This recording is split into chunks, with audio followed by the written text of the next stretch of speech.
शपथ पत्र जो अनुसूची 2 के अंतर्गत है, यहाँ पर देखिए इस फॉर्मेट में हम लोगों को अपना शपथ पत्र तैयार करना है। ये समक्ष लिखा है, यहाँ कार्यपालक दंडाधिकारी होंगे। उसमें यहाँ पर एक अपना स्व हस्ताक्षरित that means self attested photo एक लगा देना है यहाँ। फिर उसके बाद अपना यहाँ पर अपना नाम, आयु, वर्ष, महीना, दिन, पिता पति का नाम, माता का नाम, निवासी और शपथ पत्र में जो घोषणा है वो उसको ध्यान से देखते हैं हम लोग क्या क्या है। शिक्षक नियोजन 19-20 में विज्ञापित पद पर नगर, प्रखंड, पंचायत शिक्षक नियुक्ति हेतु नियोजन इकाई, मतलब जिस नियोजन इकाई के अंतर्गत आपका हो रहा है, नगर में या प्रखंड में या पंचायत, जिला का नाम और उसके अंतर्गत आपने काउंसलिंग कराया है वो आप लिखेंगे। अपना आधार नंबर यहाँ पर डालेंगे। नीचे तीसरे पॉइंट पर है कि जितनी भी आपने यहाँ सूचना दी है वो सभी सूचना प्रमाण पत्र सब सही हैं। चौथा है कि जो भी यहाँ पर प्रमाण पत्र गलत होगा या जो भी उसके साथ आपने जो संलग्न दस्तावेज है वो अगर गलत पाए जाते हैं तो आपकी सेवा स्वतः समाप्त कर दी जाएगी और वैधानिक कार्रवाई भी की जाएगी। पांचवा पॉइंट है कि मुझे संघ सरकार या किसी राज्य सरकार या किसी स्थानीय प्राधिकारी जहाँ आप काम करते हों या उनके द्वारा कभी भी आपको राज्य सरकार के स्वामित्वाधीन या नियंत्रणाधीन किसी भी निगम या निकाय के द्वारा पदच्युत नहीं किया गया, मतलब आपको वहाँ से बर्खास्त नहीं किया गया या हटाया नहीं गया या आपके साथ कोई नैतिक अधमता नहीं हुई है यानी मिसकंडक्ट अथवा अन्य किसी प्रकार का कोई अपराध ना हुआ हो, इस तरह का भी अगर है तो भी आपके साथ ऐसा कुछ ना हुआ हो। और छठे पॉइंट पर है कि शपथ पत्र में वर्णित सभी तथ्य शपथकर्ता के ज्ञान में सत्य व सही हैं। जितने भी इसमें हैं सत्य और सही हैं और यहाँ पर हस्ताक्षर अपना करना है, नाम लिखना है और इस तरह के शपथ पत्र को बनाकर आपको नियोजन इकाई को समर्पित करना है। ये जो पत्र है वो बिहार सरकार शिक्षा विभाग के द्वारा प्राथमिक शिक्षा निदेशालय के द्वारा निर्गत किया गया है। प्रेषक संजय कुमार जो अपर सचिव हैं, सेवा में सभी जिला पदाधिकारी बिहार, सभी शिक्षा जिला पदाधिकारी बिहार, इनको ये पत्र निर्गत किया गया है। विषय है शिक्षक नियोजन 19-20 के प्रथम, द्वितीय एवं तृतीय चक्र के उपरांत चयनित अभ्यर्थियों को नियुक्ति पत्र निर्गत करने के संबंध में। अभी चौथा चरण बाकी है, लेकिन इससे पहले ही हम लोगों को नियुक्ति पत्र देने की प्रक्रिया शुरू की गई है। उसी का ये पत्र है जो प्रथम, द्वितीय और तृतीय चक्र में अपने काउंसलिंग करवा चुके हैं। प्रसंग विभागीय अधिसूचना ज्ञापांक 136 दिनांक 15/2/2022। आइए इसके महत्वपूर्ण बिंदुओं पर हम चर्चा करते हैं। बिहार पंचायत प्रारंभिक शिक्षक नियोजन एवं सेवा शर्त जो 2012 और बिहार नगर प्रारंभिक शिक्षक नियोजन एवं सेवा शर्त 2012 नियमावली जो समय समय पर संशोधित होते हुए जिसके अंतर्गत 2019-20 के प्रथम, द्वितीय, तृतीय चक्र की समाप्ति के उपरांत प्राथमिक विद्यालयों में उपलब्ध कोटि व रिक्ति के अनुसार चयनित अभ्यर्थियों को नियुक्ति पत्र देने का जो तिथि है वो 23/2/2022 यानी कि अब इंतज़ार की घड़ी उनकी समाप्त होने जा रही है और 23/2/2022 को उन्हें नियुक्ति पत्र, नियोजन पत्र प्राप्त हो जाएगा। इसी से संबंधित कुछ महत्वपूर्ण जानकारियां हैं जिन पर ध्यान दें, जिससे कि शिक्षक अभ्यर्थियों को अपने मनचाहे जगह पर भी जाने का मौका मिल सकता है और नियोजन एवं योगदान से संबंधित बातों की जानकारी हो जाने पर उन्हें किसी भी प्रकार की समस्याओं का सामना नहीं करना पड़ेगा। तो आइए देखते हैं क्या है। जितनी भी नियोजन इकाई हैं उनके द्वारा जो पदों की संख्या है उसी के अनुरूप चयनित अभ्यर्थियों को जो समिति के सदस्य सचिव होंगे उनके हस्ताक्षर से निबंधित डाक के द्वारा नियुक्ति पत्र भेजा जाना है और उसमें पदस्थापन का जो विद्यालय होगा उस विद्यालय में योगदान हेतु 30 दिनों का समय जो निर्धारित किया जाएगा जो नियुक्ति पत्र में दिया होगा, यानी जो आपको नियुक्ति पत्र डाक के माध्यम से प्राप्त होगा उसमें 30 दिनों का समय निर्धारित होगा।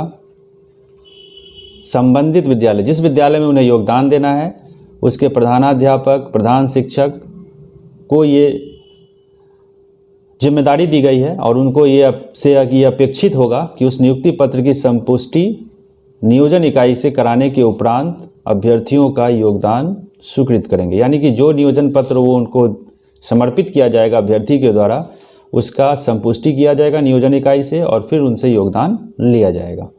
यानी हर एक चरण में, हर एक स्टेप पे किसी भी प्रकार की धांधली ना हो, किसी भी प्रकार की कोई अनियमितता ना हो, इसको दूर करने का पूरा प्रयास किया गया है और सही भी है। क्योंकि बहुत इंतज़ार के बाद ये शिक्षक नियोजन का जो पत्र है, नियुक्ति पत्र है, वो हम शिक्षक बंधुओं को प्राप्त होने जा रहा है। तो आवश्यक है कि इसमें किसी भी प्रकार की अब कोई समस्या ना हो। चयनित अभ्यर्थियों के आवंटन से संबंधित जो भी हैं बातें, उन्हें पारदर्शी रखने का कुछ प्रयास किया गया है। चयनित अभ्यर्थियों को विद्यालय का आवंटन उनके चॉइस पर आधार किया जाएगा। उसके लिए कुछ एक निर्धारित जो तैयार किया गया है वो हम लोग नीचे देखेंगे। पंचायत नियोजन इकाई को छोड़कर अन्य सभी नियोजन इकाई के स्तर पर अधीक्षा हेतु, अधीक्षा मतलब चॉइस हेतु स्थल का चयन किया जाएगा और उस स्थल की जो सूचना है वो एनआईसी के वेबसाइट पर जिस दिन नियुक्ति पत्र देना है उससे कम से कम 3 दिन पूर्व उपलब्ध कराना होगा। और इसका दायित्व संबंधित नियोजन इकाई के सदस्य का होगा, जो कि इस सूचना को एनआईसी के वेबसाइट पर उपलब्ध कराएंगे। अब यहाँ देखते हैं, पंचायत नियोजन इकाई हेतु अधीक्षा के लिए स्थल का जो निर्धारण है वो संबंधित प्रखंड के प्रखंड पंचायत पदाधिकारी के द्वारा प्रखंड शिक्षा पदाधिकारी एवं प्रखंड विकास पदाधिकारी के समन्वय के द्वारा स्थापित किया जाएगा। इसकी सूचना भी जिला के एनआईसी वेबसाइट पर नियुक्ति पत्र के वितरण से 3 दिनों पूर्व देना सेम है, जो ऊपर देखे थे यहाँ भी 3 दिनों पूर्व देना होगा। और लेकिन इसका दायित्व प्रखंड पंचायत राज प्राधिकारी को दिया गया है। पंचायत नियोजन के लिए जो दायित्व है वो सदस्य सचिव की होगी और प्रखंड शिक्षक के लिए जो होगी वो दायित्व प्रखंड पंचायत पदाधिकारी की होगी।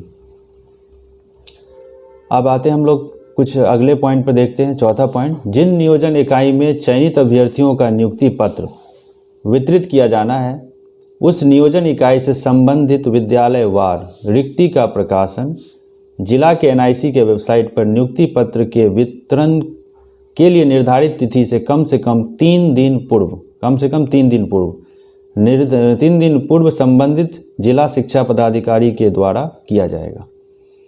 नियोजन इकाई के द्वारा नियुक्ति पत्र के वितरण दिवस पर इसे सूचना पट पर प्रकाशित करना अनिवार्य होगा। यानी दोस्तों हम लोग यहाँ क्या देख रहे हैं कि बार बार यहाँ जिक्र किया जा रहा है जिला के एनआईसी के वेबसाइट, यानी आप सभी को अपनी निगाह जिला के एनआईसी के वेबसाइट पर रखनी है। उस पर आने वाली सूचनाओं पर पूरा अक्षरशः ध्यान देना होगा कि किस तरह की सूचनाएं आ रही हैं और उस किससे संबंधित है, ताकि किसी भी प्रकार की कोई गड़बड़ी या कोई आपसे लापरवाही न हो। अब यहाँ देखते हैं हम लोग 5वां पॉइंट, नियुक्ति पत्र निर्गत करने से पूर्व यह आवश्यक होगा कि चयन सूची में अंकित मेधा अंक का एनआईसी पोर्टल पर प्रकाशित अनुमोदित मेधा सूची एवं अंक पत्रों से मिलान कर लिया जाए। यानी कि हर स्तर पर चेक किया जा रहा है कि कहीं भी किसी प्रकार का कोई गड़बड़ी ना हो, कोई अनियमितता ना हो, जिससे कि नियोजन होने में समस्या आए। यानी हर जगह मिलान करके एकदम पुख्ता बनाया जा रहा है उनके नियुक्ति को। इसकी पूर्ण जिम्मेवारी नियोजन इकाई के सदस्य सचिव की होगी। जिन नियोजन इकाइयों में चयन प्रक्रिया की जांच लंबित हो उन नियोजन इकाइयों में नियुक्ति पत्र का वितरण जांच के फलाफल के उपरांत ही किया जाएगा। यानी इसके बाद भी कुछ ऐसे नियोजन इकाई होंगे जहां पर अभी जांच या कोई किसी प्रकार की कोई गड़बड़ी हुई थी, उनका जांच के उपरांत ही किया जाएगा। आइए हम लोग 6ठा पॉइंट देखते हैं।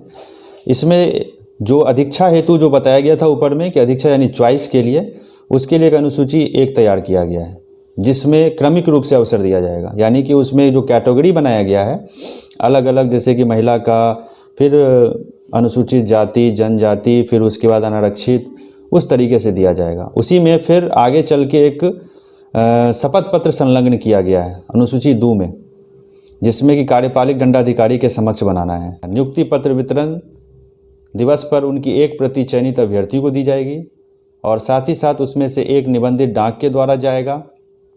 फिर 1 प्रति संबंधित विद्यालय के प्रधानाध्यापक, प्रधान शिक्षक के साथ साथ प्रखंड शिक्षा पदाधिकारी एवं जिला शिक्षा पदाधिकारी के कार्यालय को नियुक्ति पत्र वितरण की तिथि से 30 दिनों के अंदर उपलब्ध कराया जाएगा। यानी कि 6 प्रति तैयार करना है और 6 प्रति अलग अलग जगह पर ये जाएगा।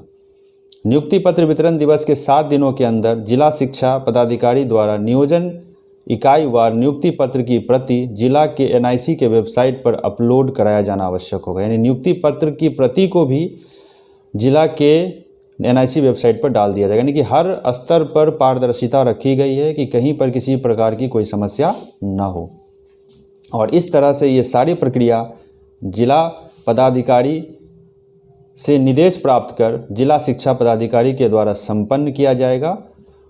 ऐसा आदेश प्राप्त हुआ है शिक्षा निदेशालय के द्वारा और ये पत्र हमारे माननीय अपर मुख्य सचिव संजय कुमार के द्वारा दिया गया है, जिसका अक्षर से पालन करना है। ये आज की तिथि 15/2/2022 को निर्गत किया गया है, जिससे कि पूरी तरह से पारदर्शिता के साथ शिक्षक नियोजित जो अभ्यर्थी हैं उनको नियुक्ति पत्र प्राप्त हो। अभी हमने ऊपर चर्चा किया था एक अनुसूची में, जिसमें अधीक्षा मतलब जो चॉइस था वो चॉइस का क्रम इस हिसाब से होगा। देखिए यहाँ जरा ध्यान से, विकलांग महिला, पहला अनुसूचित जनजाति, दूसरा अनुसूचित जाति, अत्यंत पिछड़ा वर्ग, फिर अनारक्षित, वो विकलांग महिला में। फिर आते हैं विकलांग पुरुष में, उसी तरीके से 1, 2, 3, 4, 5, जैसे कि ऊपर हमने देखे अनुसूचित जनजाति, अनुसूचित जाति, अत्यंत पिछड़ा वर्ग, अनारक्षित 5वें नंबर पे विकलांग पुरुष में। फिर महिला में आते हैं, उसमें भी अनुसूचित जनजाति, अनुसूचित जाति, अत्यंत पिछड़ा वर्ग और अनारक्षित। फिर हम पुरुष में आते हैं, अनुसूचित जनजाति, अनुसूचित जाति, अत्यंत पिछड़ा वर्ग और अनारक्षित। इस तरीके से चॉइस जो दिया गया है नियोजन के स्थल का, वो पालन करना है अनुसूची 1 के अंतर्गत। फिर उसके बाद नियोजन इकाई को, संबंधित प्रधानाध्यापक को, फिर उसके बाद जिला शिक्षा पदाधिकारी और अन्य लोगों को इस तरीके से 6 नियुक्ति पत्र वितरित किया जाएगा।